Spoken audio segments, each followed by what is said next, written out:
deeper into processing the case or the adverse event, let's say, and they're like, no, I don't, listen, I had a rash, you don't need to know what I weigh, you certainly don't need to know how old I am, and you know, you start dealing with this difficult consumer. But all you know is that from a regulatory perspective, I need to collect this information because it may be reportable, right, to FDA. So I think as a contact center, knowing and teaching your reps as to this is the information we collect, and here is our privacy policy. And when I did run Pfizer Consumer Healthcare, I actually trained and prepared a script for our reps to speak to that. So when a consumer called and said, what is your privacy policy? That they knew how to answer it. And it wasn't just like, oh, you can look it up on our website. Because if you really have somebody like my husband who says, yeah, I know I could look it up, but you tell me what it is because I'm not logged in, I'm not gonna go to the website and read the policy. I want you to tell me, what are you doing with my information? Who's getting it? How is it shared? How do you store it? How is it maintained? Do you back it up? How can I delete it? All of those things. So it starts with knowing exactly what data are you collecting and knowing the purpose of that data. And I'll say one more thing and I'll let other people speak on the panel, is to understand once you have that purpose, then you really need to ask yourself the hard question of, do I really need this information? And when you really push back and you're like, well, do I really need to know the name? Well, what do? We like to run reports. We like to know how many contacts we have. We like to know how many inquiries. And why do we gather that information? Well, it's metrics to justify our position, budgeting, head count, to do what we do best. But in the end, you really have to say, is there a way to collect the necessary information to meet your regulatory and compliance requirements, but really minimizing, if at all you can eliminate, the personal information. And it's a real challenge, but it can be done. So as a follow-up to that, on a practical manner, how do you track that it was this individual who called? And if they call back again, you want to know it's the same individual, or you don't want to know it's the same Well, that's the decisions you have to make, right? So what kind of company are you, what you want to know? And of course, we want to have the best consumer experience. But now we're really, as a society, we're getting into Big Brother is watching. Every turn you go, you're being recorded, you're being photographed. And now, you know, you want to call, you have a negative experience, you want to let the company know. But again, you as a company has to decide, you know, where's that level of service? So like Lisa in your panel, and you were saying, well, we're trying to understand what is it that the consumer wants? What is their expectation? So what is their expectation when you start considering the privacy? I want to be able to tell you I have a problem, but I don't want to give up my whole life history and my personal information. I just want you to understand the experience I had using that product. Whether it was negative, whether it was positive. I don't want to give up my age, my weight, this, that, and the other thing, the medicines I'm on. I don't know what systems they're going to go into, etc. So, finding that balance is really going to be a challenge. And I think there's a contradiction, because in the contact center world of consumer affairs, for years we've been hearing, you need to make it a great experience, you need to make it very personalized, you need to be omni-channel. And all of these things are impossible if I don't carry some identifier of that person. So there is a contradiction for us that we have to get through. Like Alena said, I have to go back and retrain, and this is globally, so I'm dealing with GDPR, I'm dealing with CCPA, and whatever the Health Canada, she's helping me with Health Canada, and Brazil is bringing out a law in the summer. And they're all relatively similar, but you have to deal with them differently because, Brazil, there's a personal identification number. I didn't even know that 2 years ago, and we have to erase that. But I can't make it a great relationship if I don't know you called 6 months ago. And we've always wanted to cross-brand between CoverGirl and Clairol, and we're probably not going to really be able to do that because I don't know that Jane Smith anymore, I won't know she called me 6 months ago because I either am not going to collect her name or I'm going to erase it, depending on why she contacted me. So it is a complete contradiction for us in consumer experience. And I am going to challenge that. So, one of the benefits of being a consultant, you get to go into a lot of different companies, right? You always think the grass is always greener on the other side. But what's interesting, because I do validate a lot of the CRM systems used by many different people in different industries, and when we look at the knowledge base of, okay, is this a repeat customer? And you start digging in there, there's not a heck of a lot of it in there. So I'm going to challenge all of you as contact center people to really look how many customers, when you go in and you say find customer, how many times did they call? How many in comparison to the entire database do you really have? And so these are the tough questions now that you need to ask yourself to say, is it worth me having to go through all of this from a privacy perspective? Like, what are you really gaining by that? Yes, it's nice to be able to say, oh, Sarah, it's nice to hear from you. So if you have a customer, so, Pfizer, we used to sell Rogaine. Rogaine had a program, automatic delivery, blah, blah, blah, blah. So I had one consumer that insisted on speaking to me. Now, I didn't take phone calls, but somehow she ended up with me, and so she called me, and we developed a relationship. But that is a very rare instance. And I didn't have access to the CRM, but I knew that customer. But now going back to your CRM, really, how many times are you getting those repeat callers, and how often? Is it once a year? Is it once every 3 years? How important is that at this stage of the game? So, I'll play devil's advocate as we go through this panel discussion a little bit, just to push back and make you kind of think a little bit outside the box. I think that depends on price point. Well, that's it. Right, for a $1.99 toothbrush, you might not have the resources or the need to know that Jane Smith has contacted you before, but for a $20,000 car or deck or house or whatever, you want that relationship. And I think it depends on your industry too.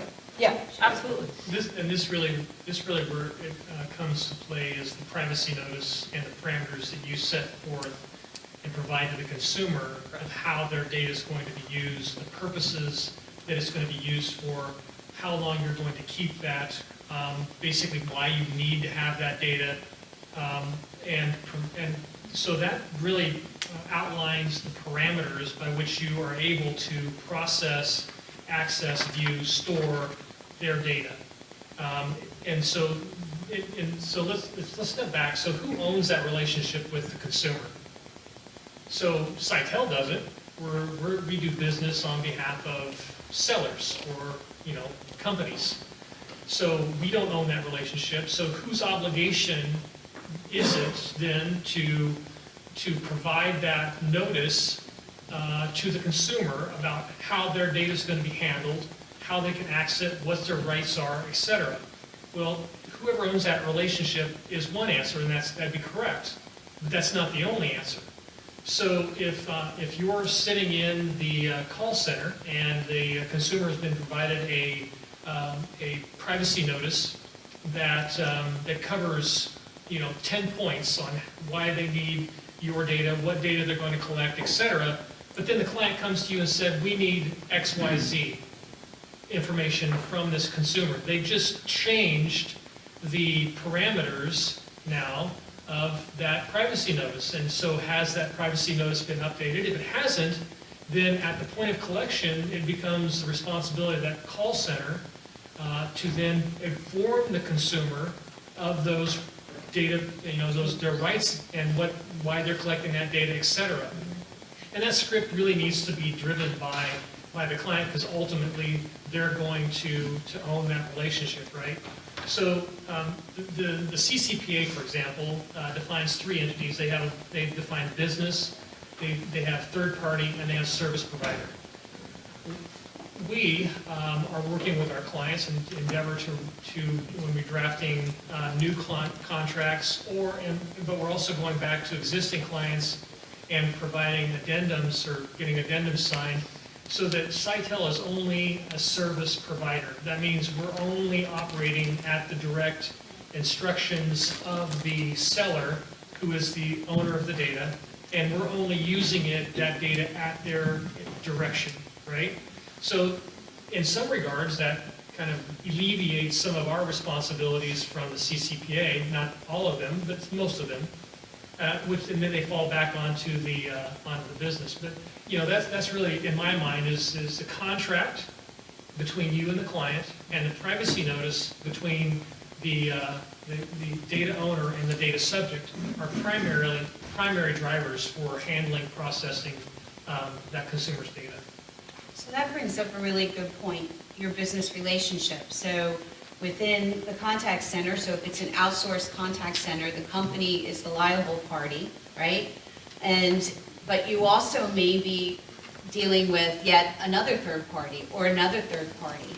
So again, if the company is the key, and I'm not the official legal person, but if they're the liable party, no matter where that goes, you need to understand what those relationships are, how they're defined, where the liabilities and the boundaries lie. And that's also very, very important from a privacy perspective. So if you are audited for whatever reason, one of the first things they ask is, where are your contracts with your third parties? And how is that defined in terms of liability, where the boundaries are, the processing of the information, the transfer of the information from one party to the other.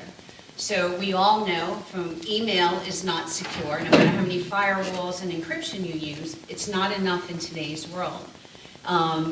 So there is the de-identification of personal information when you do transfer it, and then they could put it back in via another way of identifying it, so the third party can then process it again, de-identify it. So there's all different processes that can exist out there. So it's important as leaders of these contact centers to understand those contractual agreements that you have, and making sure that those contracts do address the privacy issues. So that's the other thing to check now with all these new regulations, is those types of contractual agreements. So I'm going to go beyond the standard moderator role for a minute, but as working for a CRM company, we have customers, and I work in the healthcare industry, that the marketing departments are collecting data way beyond what you're talking about. The example I use is they can connect the anonymous data that you might that might be collected about you from a series of Google searches on all of your different devices to finally, when you call in or email in and identify yourself, there's a tremendous amount of personal data that you don't even know has been collected on you, that somebody has merged with you when you raise your hand and say, this is who I am. Example of that is you get on Google and you might search for orthopedic surgeons, and it might be on your cell phone. Then you go to your Facebook page in the evening on your personal device, and all of a sudden orthopedic surgeons show up. That's not an accident, right? That's a program, companies go out and do this. Based on your searching, there's a tremendous amount of information that's collected. The minute they can marry it in, it totally goes beyond what any internal policies are to manage the data. Because now you've got a tremendous amount, now you're reaching out. You're a brand manager. How do you handle that? Because I'm sure you guys are doing similar things. Well, honestly, I'm not that close to the marketing side of it. We work very closely from my role with legal inside my company, and some corporate affairs on this, and they are working with marketing, so I'm not close enough to answer that. I don't know if you guys... So, well, in the healthcare arena, so your HIPAA law says your personal identifiable information could be a single piece of information, or it could be the accumulative effect of multiple pieces of information. The bottom line is if a person or an email address or something can identify and tie you to an individual, then that is where they draw the line in terms of violations of privacy. And of course, the healthcare arena, like you said, goes a little bit beyond the traditional contact center type information. So yes, you're right. You have to look at the cumulative effect. And I don't know if recently you saw I don't know if it was a week or 2 weeks ago, because time just flies, but there's the lawsuit that's been initiated with Alexa, because Alexa is not only collecting the words and things that when you speak to around Alexa, but they've actually recorded your specific voice. So there's a lot of privacy lawsuit that's starting now with regards to that. Why are they collecting your voice? Why do you think they're going to be collecting your voice? We don't know, right? Because we have all this artificial intelligence coming down and things like that, but they're actually collecting your voice. So we need to be smart as individuals, as consumers, as business people, as to, how far is this going and how do we control it, and hence all the regulations. So let's switch into the operational mode a little bit. So what does a call center or contact center need to put in place to make sure that they're compliant with these kind of regulations and keep up with them? Reid, you want to? Sure. So, there's a couple different angles to take a look at this, right? So you have your internal data that you process, and then the data that you process on behalf of your clients, which I'm going to focus on right now. So that really starts, as I mentioned earlier, with the contract.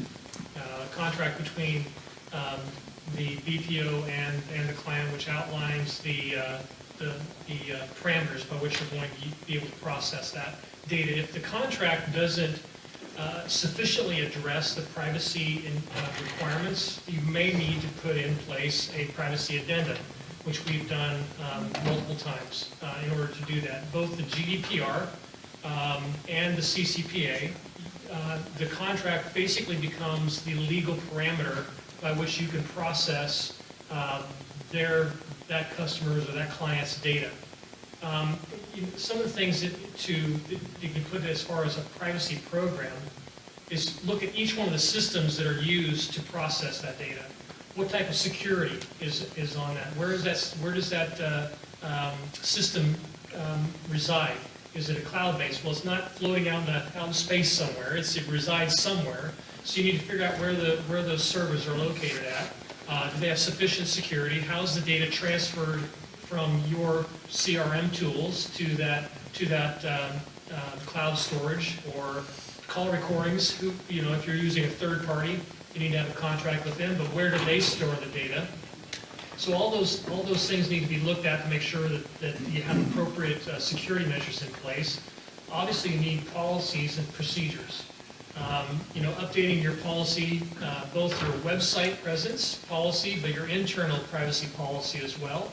And then if you have the relationship with the consumer, a privacy notice needs to be put in place in order to, like we talked about earlier, that basically sets the parameters for which the data you're going to collect and how you're going to process that data. One of the things that we did in relationship to the GDPR is we developed a privacy handbook. It's a sneaky way of calling it a procedures manual, which it really is, but handbook sounds a little more user-friendly than procedures manual. So that's what we did, is we developed a procedures manual for each one of our sites that outlines by function what they need to do to process data. It includes such things as escalation of data access requests, data breach notification, all those things that go along that they have to deal with in the site. Training and awareness is another big issue. Training is not a once and done thing. You can't just say, well, we trained them on our privacy policy last year, they should be good. It needs to be, it should be annually, and then have awareness, which is dripping on them throughout the year, reminding them, because somehow people forget about what you taught them 6 months ago. So it's always best to take that time and remind them of their responsibilities. Another thing is continuous improvement. Since the GDPR has come into effect and now the CCP is coming online, and we operate around the globe, so there are a plethora of countries that have data privacy laws that we have to deal with. But one of the things we have put in place is a continuous improvement program. We have a group of DPOs that meet on a monthly basis, and we get together and make sure that our processes are staying current. We make changes as needed. If we need to update our policies or our procedures or our privacy notices, all that gets reviewed in that group, and then we push it out. We use marketing to communicate so that we're not just doing within our group, but it's being communicated to the company. One of the things we initiated was privacy audits. Last year we did 5 GDPR audits. We picked out our 5 largest sites in Europe, which was great for me because I got to go to Europe. So and we're planning some more this year. But it's going out and doing those on-site audits. You can also do desk audits, and what I mean by that is you've got somebody at a desk sitting wherever they may sit and just sending out a questionnaire. Because you may not have, you may not want to visit, depending on how many sites you have, you can't visit all sites every year. So doing a desk audit, having them set out, in fact, we've done that. When we get done implementing a privacy program, we come back 6 months later and do a follow-up review. And basically, it's a checklist, and we sit down and schedule meetings with the site or sites in that country to walk through that checklist to make sure that they're still continuing the processes that we set up. And then the last thing I would mention is risk assessments. Risk assessments are key when you're bringing on new applications, new systems, whatever it may be. Doing those risk assessments on those systems to make sure that they're going to comply with not with the rules, but also with the processes that you set up and put in place. So those are some ideas. That's really helpful. Yeah, I just want to circle back on a couple of things. One is, it's really important when everybody says, oh, a cloud, I have my data in a cloud. There has to be a physical server somewhere, and as Reid pointed out, you need to know where that server resides. So I belong to a lot of different groups from a legal perspective, the political, what's happening with our legislation, our industry groups, et cetera. And, from the legal perspective, they said, what's really important is that you as a company want to own your data. And you have that data residing somewhere on somebody's server, right? So you need to know where that is. If it resides outside of the U.S., if you're U.S. based, then you want your data back and they don't get it to you. You could go to court and have this lawsuit and the judge says, yes, you'll get your data and this and that. There's no way to enforce somebody outside the U.S. to get you your data. So it's really important to know where that is. I also, in addition to the privacy audit, is you should also audit your data centers. I've gone to several of them to audit. It's really important to see how they're set up. Are you on an individual server, or is your server also co-housing somebody else's information? Understanding their backups, their security policies, etc. So it goes beyond just the audit, the privacy audit. You need to really look at your data warehouse and understanding that. A couple other quick tips, if I may take the time to do so. So I also have a friendship with an individual who is a lawyer by training, but he is one of the forensic investigators that is typically called by the government when there's hacking. So when Sony was hacked and Target was hacked and all these companies were hacked, he gathers the computers and he does the forensics on the computers. So through all of his knowledge that he has shared with me, he has taught me, and I like to pass it on to the industries, is that your security, your unique ID and password obviously is critical. In today's world, a password should be no less than 15 characters and a combination of 4 different things: lowercase, uppercase, numbers, and characters. No less than 15. So you know how many passwords we all have and try to keep track of? And of course, never use the same password for different accounts, because a lot of us are like, I can't remember everything, I'm using the same thing across the board. Biggest mistake. The number one thing hackers go through is your email. If they can figure out your password to your email and you use that same password for your financials and everything else, you're in trouble. So he said try to do that. The other tip is your security questions. Never answer them truthfully. And it kind of goes back to our privacy. It's building all the information. They know my maiden name, my mother's maiden name. They know where I went to school, what my favorite teacher was, what my best friend was growing up. He said, make up names, Herman Munster, Fred Flintstone, whatever. He said, but never answer them truthfully, because once again, they're building the profile. There's data centers that the government is building out in the Midwest. I mean, they're just gathering information. For what purpose, we've yet to know. But understand, he said, to truly protect yourself, you need to take those steps. So And then, of course, change your password frequently, and monitor all of your accounts, especially financials. Don't rely on somebody else. So I'll say one more thing. So I worked for Pfizer, one of the largest pharmaceutical companies out there. We went through layoffs like every other pharmaceutical company, and mergers and acquisitions. The husband of an HR person downloaded and stole all of the employees' personal information, my passport number, my social security, my address, etc. Pfizer sent us a notification and said, we're giving you 2 years protection, we'll be monitoring, for free. Well, let me tell you, if your information is ever stolen, it doesn't mean that, oh my God, it's going to be tomorrow, somebody's going to be portraying me. It's typically 5 to 10 years later that they're using that information and coming up. My father passed away June 30th of 1992. About 5 years ago, phone calls, mail, people asking for him. All of a sudden, we got this surge of looking for my father. I'm like, oh my gosh, he's been dead for years. So somebody stole his information, got his death record or whatever, they waited a period of time. So just be aware of that. So when people offer you, oh, your information's been stolen, we're giving you 2 years, make sure you monitor it way beyond the 2 years, because it's typically that 5 to 10 year window that they're actually going to take that information and use it. So those are some of the tips that he passed along, and I like to share with I was everybody. actually going to end on what can we do personally to protect it, but you already got there. Just another Sorry, comment. but it's Don't important. ever answer any of those Facebook surveys, top 10 thing, because those are data collection mechanisms. Mary, were you going to say something to what Reid was saying before?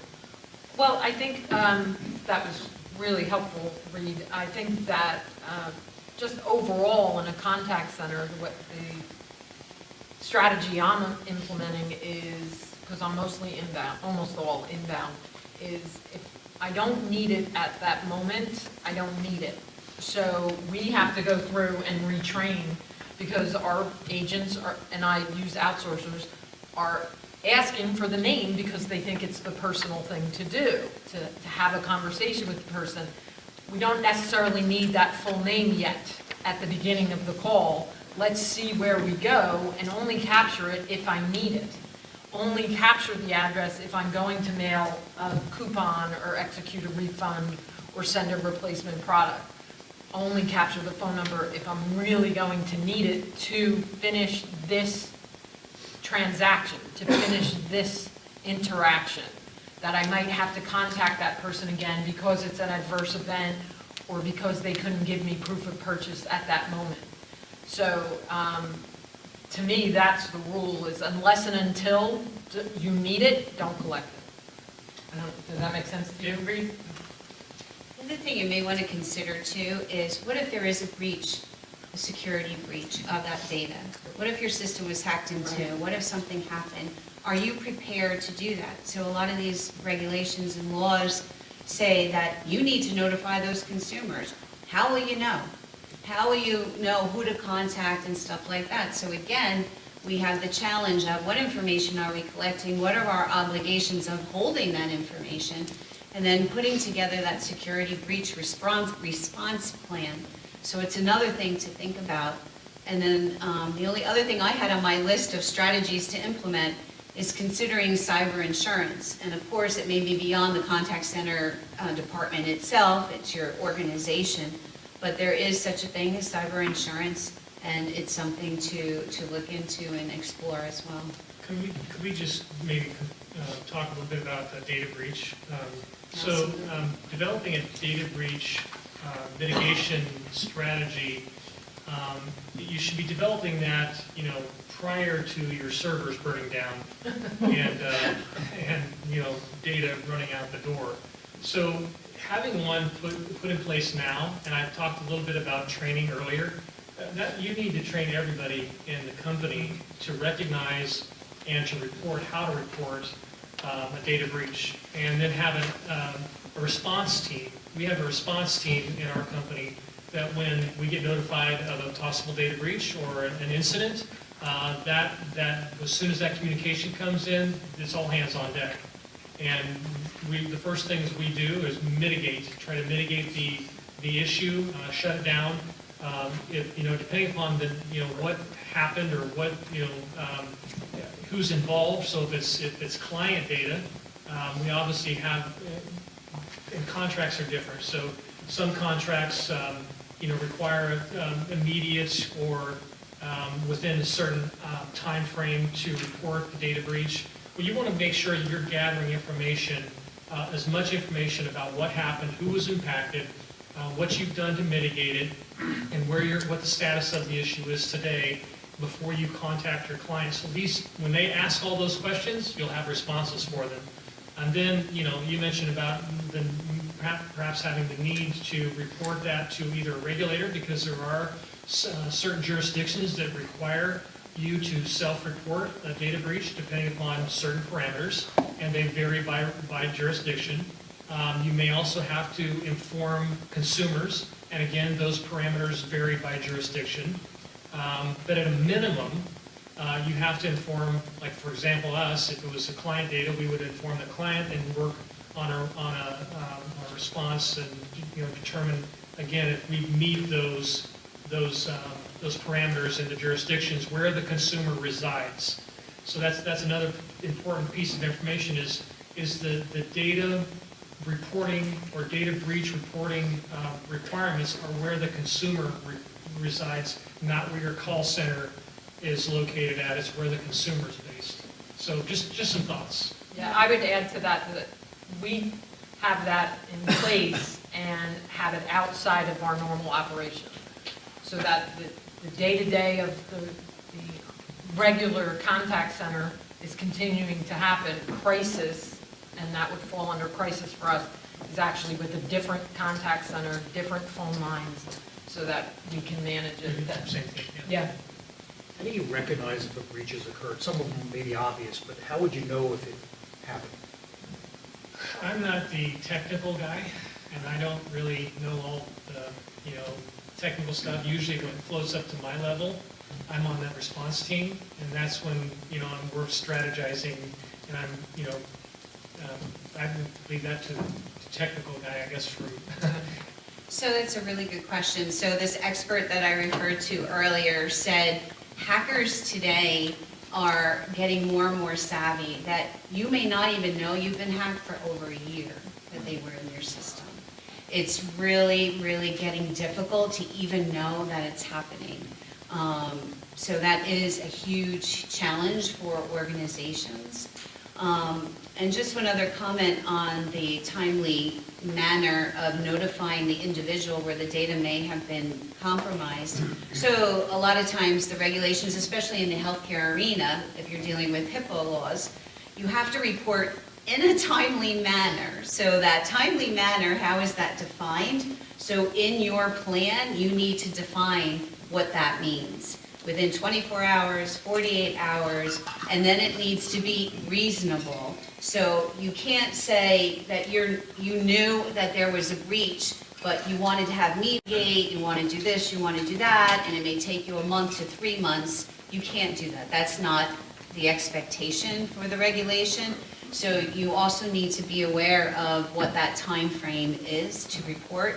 And besides the individual or the client, it's all your business associates. So remember we talked about your third party and all the different contracts. All of them need to know because you're sharing information, they need to know, etc. So just make sure you get the whole broad picture. So as Salesforce, we house our customers' data, and security obviously is a big concern. Relative to the policy, we all have policies, we get trained, and there's a specific procedure that every one of us knows that should we think there was a breach, go report it. It's all about the whistleblower stuff, right? No retribution. You got to make it easy for people to report, correct or otherwise, or else things can go unreported for who knows long, right? The longer it goes on, the worse that becomes. And that's true of the consumers too, right? They have the right to ask for what data do you have, what have you used it for, and some of the regulations I want it erased. So that has to be easy and obvious to the consumer at the point of contact. So I want to touch something that a couple of people mentioned, deleting data. What does that actually mean? Does it include backups? Anybody have a thought as to what I'm sure there's policy. What is deleting data? Bleach bit and a hammer? No such thing. So, once you're out there on the internet, you're out there, right? Somewhere, somehow, somebody could resurrect that information. But you need to do, again, here's that term, reasonable. You need to take reasonable measures to delete the information if you said that you will delete the information. So that also includes your backup, in my opinion, because you're still housing it, which means you're liable for it. So, you know, if something happens because a backup got into the wrong hands of somebody, then you've got that security breach, but yet you've already committed and said, I've deleted it. Well, you didn't then. Now you look like a liar if you're on the stand. So now you start looking from a legal perspective, you've got a big problem. So, you know, I would say that if you're going to delete, you need to delete it. And don't forget recordings. Yeah. Yeah. The only other thing I would point out is that you don't always have to delete. And so, again, this is driven by the law or the jurisdiction in which the consumer resides. So, for example, under the GDPR, if you have a legitimate business need to have that data, you can keep that data. For example, if you have an employee who may have been a disgruntled employee, they leave the company or they are terminated. 3 months later, you get a DSAR, data access request, from that former employee asking, first of all, they ask for all of their data, right? And then they say, I want you to delete everything on me. Well, you may not want to do that because you may have to have those records to defend yourself in court. So if there's a legitimate business need to keep those records, you can keep those, again, driven by what's provided in the various law where that individual resides. So you can see now, like, you got to slice and dice this. It's getting awfully complicated, which is why I highly encourage you to really assess why do you need that information and collect it in the first place.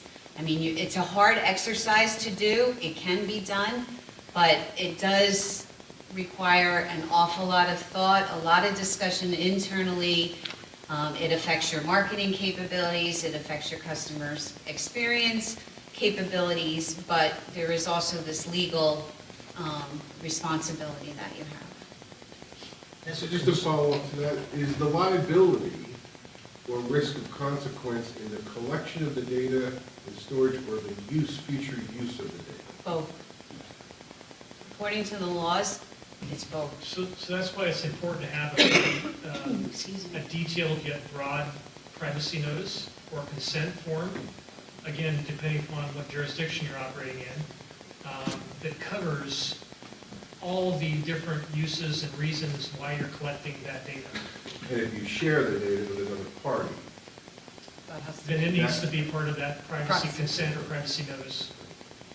And then, you know, the thing that the GDPR did is everybody downstream you have to have a contract with, which again, as I mentioned earlier, that forms the legal basis in order to process data. So whether, you're the data controller, okay, and you have data processors that you call center, call recording firm, data analytics firm, all these different companies, they have to be tied together with contracts with the same language or parameters for processing that data that the original contract had, if that makes sense. So they're all operating under the same auspices of that original contract. There's one other thing that we didn't, I don't think any of us touched on, which is the opting in and opting out, right? In my days in consumer affairs, it was assumed if they're contacting you, you're in, and unless they say opt out, then we would opt out. But I think now with a lot of these regulations and privacy laws, et cetera, you almost have to document that they've agreed to opting in. So it's another twist on your whole program. So how is a consumer, I'm sorry, go ahead. I just had a question. Looking at what California laws are going in place like that, just seeing how TCPA went in place, even though there were federal laws, there were all the individual state laws. And looking at how you might want to start preparing for that, because a lot of these strategies you're doing on how you store, gather, all that type of data doesn't just happen overnight. And, but looking at that, services, you have the most compliant ones that you try to adhere to, even if it's more conservative over there, vice versa with some of the GDPR-like things coming to the U.S. So go ahead. I guess, John, but, right now, there's nothing on the federal level. The FTC has dubbed themselves as the privacy regulator, but the only thing that they're using is UDAP rules, which is unfair and deceptive acts or practices, which is nebulous. There's no parameters or even mentions for privacy in those rules. They go after you if you have a breach. And basically, what they say is that, even though you had policies and procedures, they must have been inadequate. Therefore, then the evidence is that is because you had a breach. So they go after, again, on those UDAPs. So right now in the U.S., just focusing on the U.S., the only real thing we have which are data breach, data notification laws that are on the books in most states.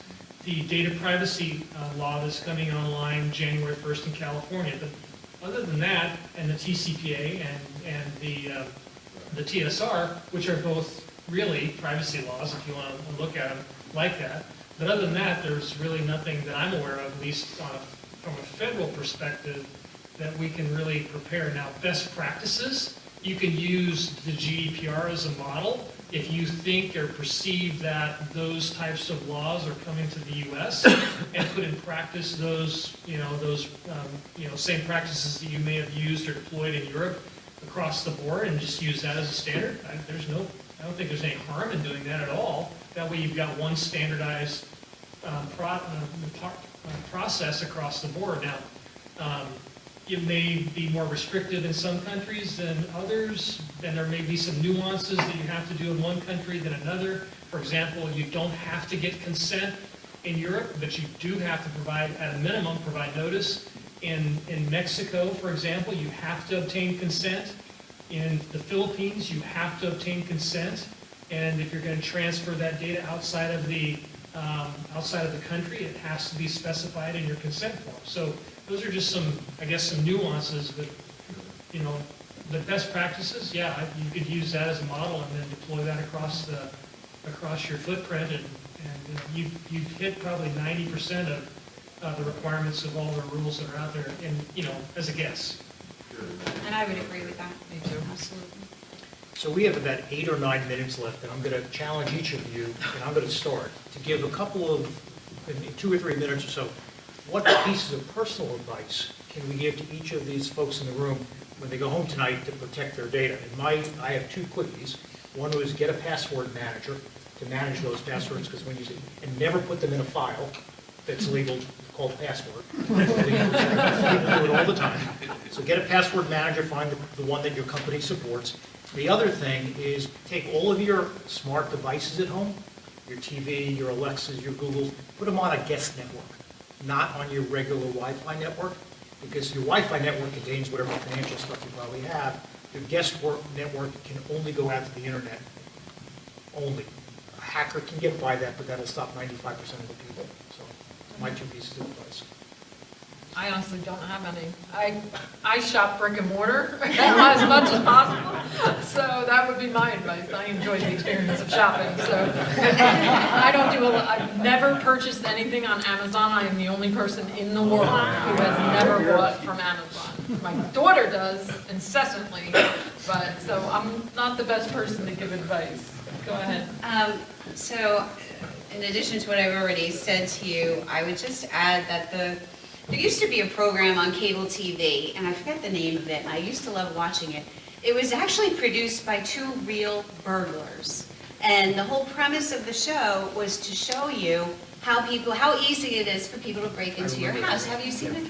So the bottom line is the more deterrence you have in place, the less of a chance you're going to be broken into, hacked, whatever, because they're not going to be bothered. If there's, oh my God, here's another password, oh, encryption, oh, this, that, and the other thing, they're going to move on to somebody who didn't do that.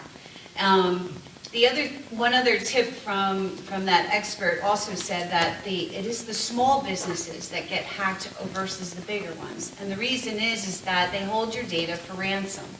and they figure that your data is more valuable to that small business owner who, that's their livelihood, everything is in there, everything's invested, that they'll have a better chance of gaining something from that. So heads up on the small businesses. But to go back to you, Steve, we, on our first, we don't have Alexa, we ban all that stuff in our house. We do have a smart TV, but I do not connect it unless I'm specifically gonna log in to watch a movie on Netflix or whatever I have to connect for. But otherwise, we disconnect for those purposes of the fact that they can turn it on and listen and do all of that at any point in time. And back to your password keep, there is no safe password keeper electronically anywhere. It's back to notebook, pad, paper, lock it in your safe. Literally, that's what the guy said. He goes, there's no safekeeping anymore. So they'll steal your wallet. Don't carry it around. So, So it's really hard. Alena, maybe just ask, you're getting at something I noticed is that does the internet really need a higher level of security? People talk about blockchain possibly as a remedy in banking, but are we getting to the point, as it said today, that passwords are inadequate and there's got to be another level of security that's brought into play?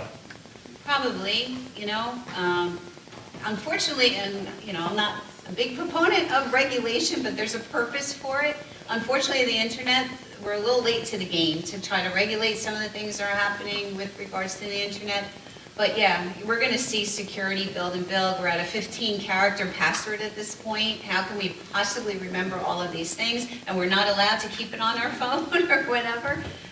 So it becomes very challenging. So I would say, yeah, we're heading in that direction. What that's going to be, I couldn't tell you.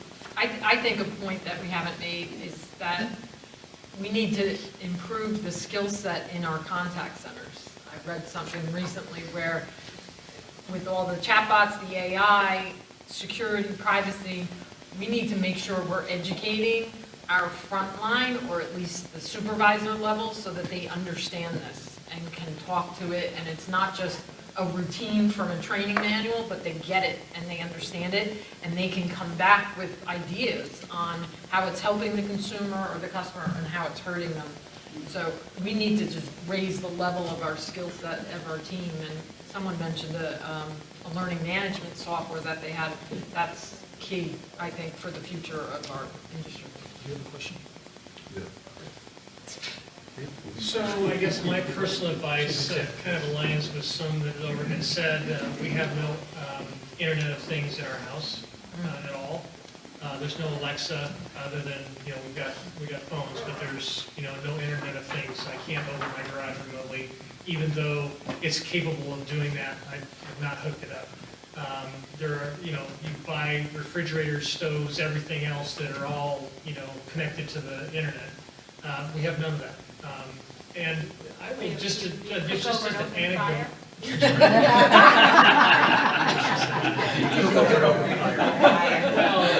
we have gas, does it count? So, listen, I know it's sexy, it's trending, it's you know, fun and easy, but and convenient, but you know, it also invades your privacy in your own home. I'll give you a quick example. We just bought a brand new truck. It's a Sierra GMC. Okay. I was going through the privacy settings in the truck, and I got to this one page that says that let me see, I can't remember the exact thing, but basically what they will record. If this is turned on, if this app is turned on, they will record my voice. I'm going, why would they want to be recording my voice anytime I'm in my truck? But it's there. I turned it off. Now, you say, well, if it only would connect if you're on the internet as well, or connected to a Wi-Fi. Well, that's not true, because if you've got OnStar, you are connected. And so, so I went through and did some digging in my car. I mean, it's not just in the house now, it's basically wherever we go. You're being tracked. There was also a piece on that, on one of the apps that tracks wherever you go. I turned that off. Now, whether it's actually turned off or not, I have no idea, but I shut it off. You know, whether or not they're still recording my voice, I have no idea, but I shut it off.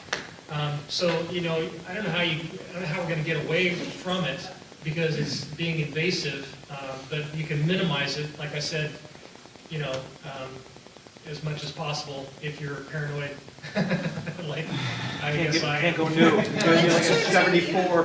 From a legal perspective, right? So being married to a lawyer, I have a lot of lawyers in the family too.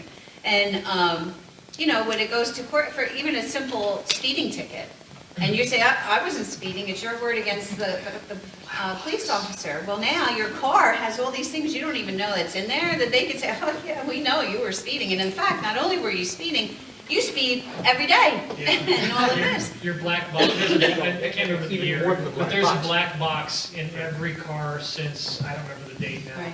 now, that records, just like you said, records everything. But it's not only the car. If anybody uses Apple Maps or Waze, Yeah. and they know your speed, they know who you are. So the Exactly. data's out It's there. like a personal game to try to beat the time. It is. And it's So I think, you know, you said the word dig, you were digging through your car. You have to dig through everything to find out that all of these things are really invading your privacy. every app on your Because, phone too. you know, Yeah, now we put the it on dealer- our doorbell. The dealer didn't mention any of that, you know, and I went through the manual and maybe I missed it. I'm gonna go back now, because I was just kind of waiting for my wife, you know, in the parking lot, kind of flipping through stuff, looking at stuff, and I found this, and I'm going, oh my God, this is crazy. Anyway, So Reid, do you have a digital footprint? Do you have a LinkedIn or a Facebook page or a Twitter the only thing I account, have is or- LinkedIn, which I don't post anything other than I've got my resume, but that's the only thing I use as far as social media. I don't use anything else. And that's a conscious choice It is. to limit your Yeah, and privacy. listen, my girls all had, when they were in high school, they all had Facebook accounts. They've gotten rid of them. They just got rid of them. Because it's, you know, who knows where your data goes, your conversations. Or who's looking at it? So just in the news yesterday, right? All the sex offenders, like there's a whole big thing on Facebook with all of that yesterday. I was like, oh my God, you know, it's crazy. That's all I got. Trying to end on time, Stuart. That's great. Thank you, guys. You're good.